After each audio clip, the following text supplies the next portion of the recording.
சங்கடம் தீர்க்கும் சனி பகவானே, மங்களம் பொங்க மனம் வைத்தருள்வாய். சச்சரவின்றி சனீஸ்வர தேவா, இச்சகம் வாழ இன்னருள் தாத்தா, கருநிற காகமேறி காசினி தன்னை காக்கும். நேயர்கள் எல்லாருக்கும் வணக்கம். இந்த வீடியோல 2025 வருடத்திற்குண்டான சனி பகவானோட வக்கர பலன்கள் அப்படிங்கறதான் நம்ம பார்க்க போறோம். அது என்ன ஜோசியர, சனி பகவானோட வக்கர பலன்கள், சனி பயிற்சி பலன்கள் அப்படிங்கறதா நீங்க சொல்லிட்டீங்களே, இது என்ன தனியா வக்கர பலன்கள், இது ரொம்ப அவசியமா அப்படின்னு நீங்க கேட்கலாம். அதாவது கிரகங்கள்லயே ரொம்ப மெதுவா நகரக்கூடிய கிரகம் அப்படின்னா சனி பகவான் தான். ஒரு ராசியிலேருந்து இன்னொரு ராசிக்கு போறதுக்கு 2.5 வருஷம் எடுத்துக்கிறார். இந்த வக்கர காலகட்டத்துல சனி பகவான் தன்னோட பலத்தை இழந்து இன்னும் மெதுவா செயல்படுவார். பின்னோக்கி போற மாதிரியான ஒரு அமைப்பு கிடைக்கும். ஆனா ராசிகளை கடந்து பின்னோக்கி போக மாட்டார். தன்னோட இயக்கத்தை மெதுவாக்கி பின்னோக்குவார். அந்த அடிப்படையில இந்த 2025 வருடம் ஜூலை மாசம் 13ஆம் தேதி சனி பகவான் தன்னோட வக்கர காலத்தை தொடங்குறார். இது எவ்வளவு நாளைக்கு இருக்கும் அப்படின்னு பாத்தீங்கன்னா, நவம்பர் மாசம் 27ஆம் தேதி வரைக்கும் ஒரு 138 நாளைக்கு சனி பகவானோட வக்கர காலம் அப்படிங்கிறது. இந்த வக்கர காலகட்டத்தில் சனி பகவான் தன்னோட பலனை அப்படியே பயங்கரமா மாத்தி கொடுப்பாரு. என்ன நிலைமை இருந்ததோ அதுல அப்படியே தலைகீழ் மாற்றம் அப்படிங்கறத சனி பகவான் கொடுப்பாருங்கிறதால ரொம்ப முக்கியமா பார்க்கப்பட வேண்டிய ஒண்ணுதான் இந்த சனி பகவானோட வக்கர காலம். 7.5 சனி, அஷ்டம சனி, அர்த்தாஷ்டம சனி, இப்படி பல சனியோட நகர்வால பாதிக்கப்பட்டவர்கள் எல்லாத்துக்கும் ஒரு நல்ல மாற்றம் அப்படிங்கறதையும் சனி பகவான் கொடுப்பாரு. இந்த நேரத்துல அவரோட பார்வை அப்படிங்கிறதுக்கு உண்டான வீரியம் அப்படிங்கிறதும் குறையும். ஏன்னா சனி பகவானோட பார்வைங்கிறது வஜ்ர பார்வை. உங்களோட ராசிக்கு எத்தனாவது வீட்டை சனி பகவான் பாக்குறாரு, அந்த பார்வை மூலமா என்ன ஆதிபந்தம் அப்படிங்கறத உங்களுக்கு கொடுக்க போறாரு, சனி வக்கர பலன்கள் எப்படி இருக்க போகுது அப்படிங்கறத துல்லியமா உங்களுக்காக கொடுக்கறேன். தனுசு ராசி நேயர்களே, உங்களுக்கு இந்த சனி பகவானோட வக்கர காலம் எப்படி இருக்கு அப்படின்னு பாத்தீங்கன்னா, இந்த சனி பகவானோட வக்கர காலத்தை ரொம்பவே எதிர்பார்த்து காத்துக்கிட்டு இருந்த ஒரு ராசி அப்படின்னு எடுத்துக்கிட்டீங்கன்னா தனுசு ராசி அப்படிங்கறத சொல்லலாம். என்ன காரணம் அப்படின்னு பாத்தீங்கன்னா, இப்ப குரு பகவான் உங்களுக்கு நல்ல இடத்துல இருக்கார். எந்த விதமான மாற்றமும் இல்லை, ரொம்ப சிறப்பான ஒரு இடத்துல இருக்கார். ராசிநாதன் குருவால உங்களுக்கு நன்மைகள் அப்படிங்கிறது கூடுதலாவே இருக்கு. குரு எங்க இருக்கார் அப்படின்னு பாத்தீங்கன்னா, உங்களோட ராசிக்கு 7வது வீட்டுல இருக்கார். நல்லது செய்யக்கூடிய இடத்துல சம சப்தமஸ்தானம் அப்படிங்கிற இடத்துல குரு இருக்கார். ஆனா அர்த்தாஷ்டம சனி அப்படிங்கிறது குருவை தடுத்துருச்சு. குருவால வரக்கூடிய நன்மைகள் அப்படிங்கறத பூரா சனி தடுத்துட்டார். அதாவது குரு கொடுத்தா சனி தடுப்பார், சனி கொடுத்தா யார் தடுப்பார் அப்படிங்கிற கேள்விதான் இப்ப நீங்க எதிர்பார்த்து காத்துக்கிட்டு இருக்கிற இந்த சனி பகவானோட வக்கர காலம் வந்துருச்சுங்கிறத சொல்லுது. அதாவது அர்த்தாஷ்டம சனி அப்படிங்கிறது அஷ்டம சனியில பாதி. 8லன்னா அர்த்தாஷ்டமோ, 4லன்னா 8லன்னா அஷ்டமோ, 4லன்னா அர்த்தாஷ்டமோ அப்படிங்கிறது.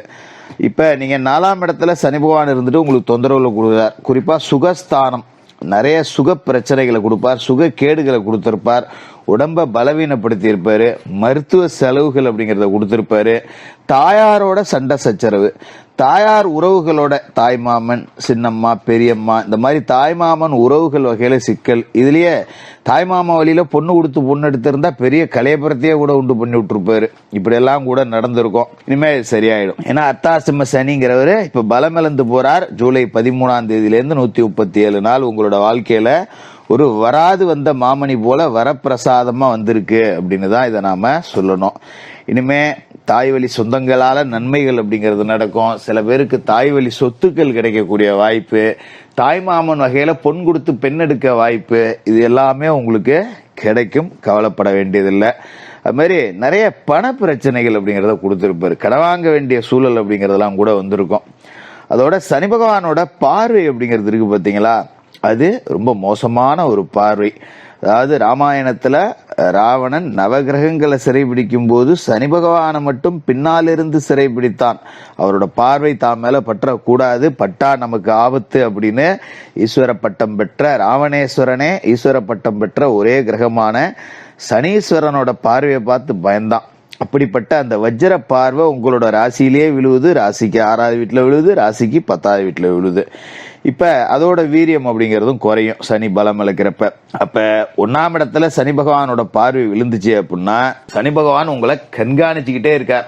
சனியோட கட்டுப்பாட்டுல நீங்க இருக்கீங்க அப்படின்னு அர்த்தம். சனிங்கிறவர் ஒரு பெரிய சூப்பர்வைசர், ஒரு சிசிடிவி மாதிரி அவரு. நீங்க நல்லது செஞ்சீங்கன்னு வச்சீங்களேன், கஷ்டம் நிறைய வரும். அந்த கஷ்டத்திலையும் நேர்மை தவறாம கர்ம வினைகளின்படி வாழ்க்கையை வாழ்றவங்களுக்கு சனி கொட்டி கொடுத்துருவார். சாதாரணமா ஒரு சிசிடிவி காட்சி ஒருத்தரை அசிங்கப்படுத்தவும் செய்யும், ஒருத்தரை பெருமைப்படுத்தவும் செய்யும். இப்ப பாத்தீங்கன்னா ஒரு திருடன் சிசிடிவில மாட்டிக்குவோம். அது மாதிரிதான் சனி பகவான் சனி பார்வையில் இருக்கும்போது நீங்க தப்பு செஞ்சீங்கன்னா உடனே மாட்டிப்பீங்க. அது மாதிரி யாருக்காவது உதவி செய்வீங்க, எந்த பிரதிபலனும் பாராம நீங்க ஒரு உதவி அப்படிங்கறத செஞ்சிருப்பீங்க. அது சிசிடிவி காட்சியில பதிவாகி உங்களுக்கான நற்பெயர் அப்படிங்கிறது உலகம் முழுக்க பரவும். அது மாதிரிதான் சனி பகவானோட பார்வையில் இருக்கும்போது நீங்க நல்லது செஞ்சீங்கன்னா கோடிகளை கொட்டி கொடுத்துருவார். குபேர யோகத்தை கொடுக்கக்கூடியவர் சனி பகவான் அப்படிங்கறத மறந்துடாதீங்க. இப்ப 1ஆம் இடத்துல சனி பார்வை விழுதுங்கும் போது நீங்க செய்த நன்மைகள் எல்லாத்துக்குமே உங்களுக்கு பிரதிபலனை கொடுப்பார். இப்ப அவரோட பார்வை வீரியமா இருந்தப்ப நீங்க பண்ண கெடுபலன்களை கணக்கு போட்டு பார்ப்பார். ஒரு பொய் சொன்னா கூட உங்களுக்கு பிரச்சனையை உண்டாக்குவார். அதனால என்ன தப்பு செஞ்சாலும் மாட்டிப்பீங்க. இப்ப நீங்க நன்மை செஞ்சது எல்லாத்தையும் கூட்டி கழிச்சு பார்த்து சனி பகவான் கணக்கு போட்டு உங்களுக்கு அதீத நற்பலன்கள் அப்படிங்கறத கொடுப்பாரு. அது மாதிரி 6ஆம் இடத்துல சனி பகவானோட பார்வை அப்படிங்கிறது விழுவுது. ருணரோக சத்துருஸ்தானம் அப்படின்னு சொல்றது.